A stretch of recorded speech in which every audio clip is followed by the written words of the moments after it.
everybody. In today's video I'm going to explain you about the Ohm's law in the subject of basic electrical engineering. I'm actually going according to the syllabus of JNTU-H.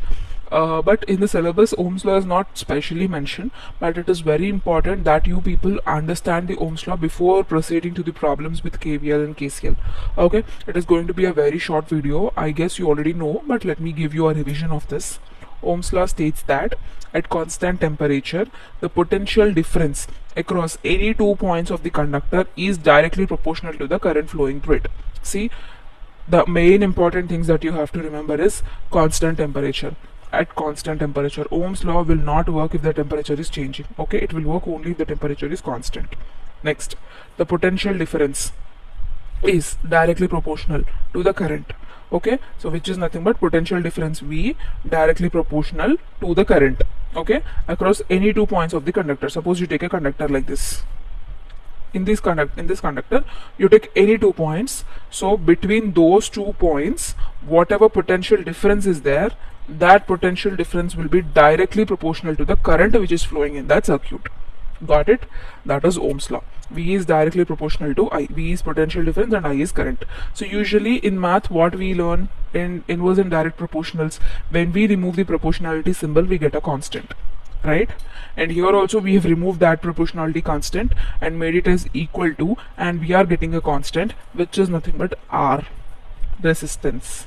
Okay, so this Ohm's law can be used when you know V comma I and you have to find out R, or you know R and I and you need to find out V, and you know VR, you need to find out I. So in any of the cases you can use this Ohm's law.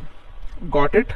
Next comes the graph of the Ohm's law. Since I said both are directly proportional to each other, what do you mean by direct proportionality? If one is increasing, the other also will increase. If one is decreasing, the other also will decrease, right? So this is, if V is increasing, I also will increase. So that is why the graph is like this.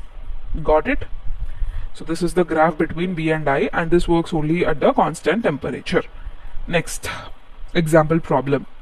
Find the current flowing through the given circuit. See, the problems will be not this easy in KVL and KCL.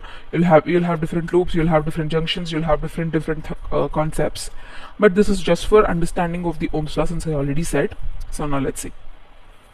So he said find the current flowing. So current I is equal to question mark flowing through the given circuit.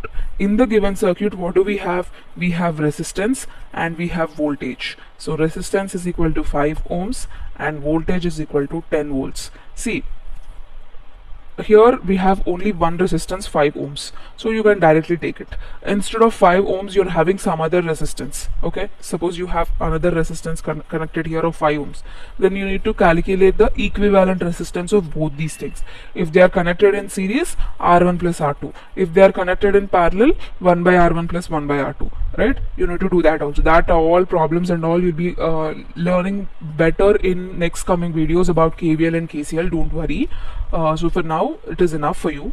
So yeah, what is Ohm's law? V is equal to IR, right? You know V. 10 is equal to I into what is R? 5, which means it is I, not 1. So if you send this 5 to this side, 10 by 5 is equal to I. 5 ones are 5 twos are. So I is equal to what? 2 amps. What is the unit of current? It is ampere, right? That is why amps, 2 amps. Okay, this is how Ohm's law is applied. This is how Ohm's law works. Okay, so in the next video I'll explain about KVL problems, KCL problems, and so on will continue. Thanks for watching the video till the end. If you're still having any doubts, let me know in the comment section. I'll definitely try to clear all your doubts for sure.